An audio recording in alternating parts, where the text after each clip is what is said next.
Walter Ramseur from Morganton, North Carolina, which is about 160 miles from Ramseur, North Carolina. I came here in 1940 as a 16-year-old. I went out to for the football team, and they said, "Are you kidding?" I weighed 113 pounds, and they suggested maybe I ought to be on a wrestling team, which I got on. I was second-string wrestling team. I wasn't very good at that. I did not make very good grades. I've never been a great student.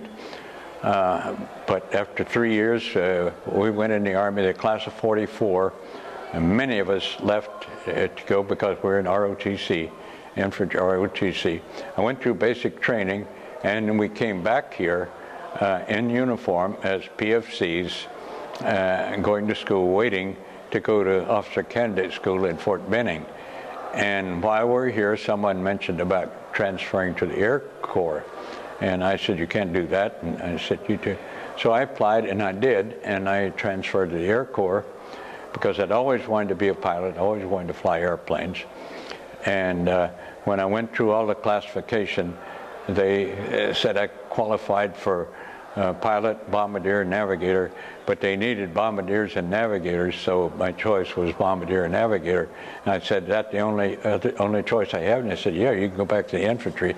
And I made a quick decision to become a navigator. I was never as good a navigator as I later was a pilot, but I did get through. I was on a B-24 crew that managed to miss the war. We got sent overseas right after they dropped Charlie's bomb on Japan. And I spent a year in the Philippines, came back here and graduated in 47.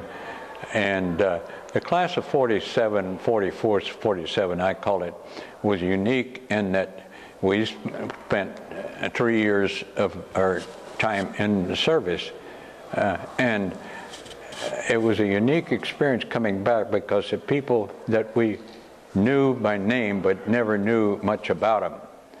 And all of a sudden we felt a closeness because we'd all experienced going away to war and coming back, except for 13 out of my class, I think, who I remember every Memorial Day, that gave their lives that nobody ever knows about anymore. So I went to work. I majored in dairy manufacturing, and I worked for 3 years in the dairy industry.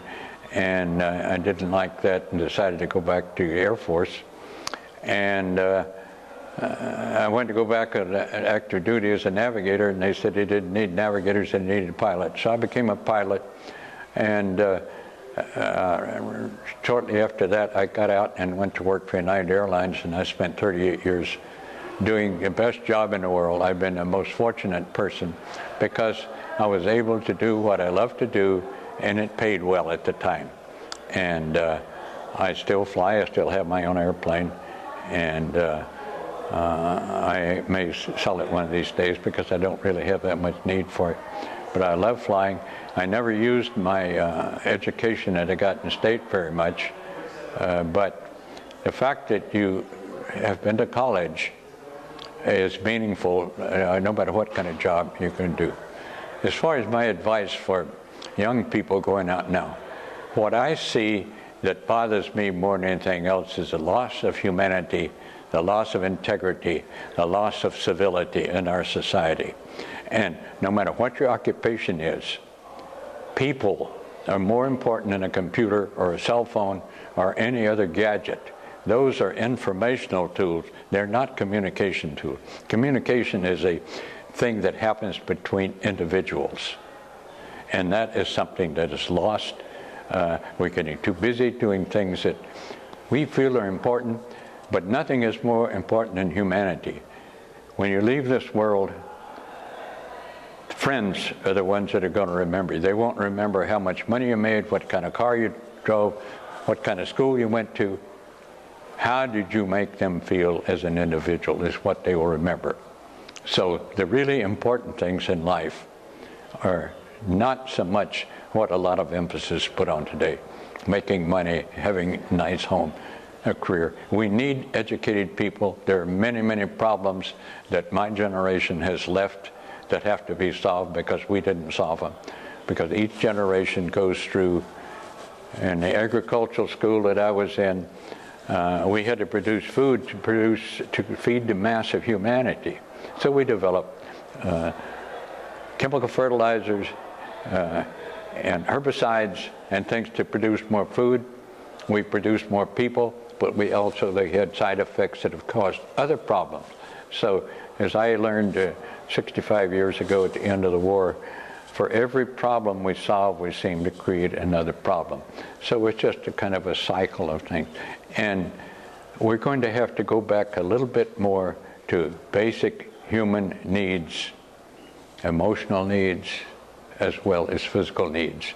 And human beings are pretty much the same worldwide, but we get led astray by leadership because of greed. Many of the problems in the world today are caused by greed, both by individuals, corporations, government agencies. So we need to get back to basic humanity and civility. And remember that we're human beings, we're not machines.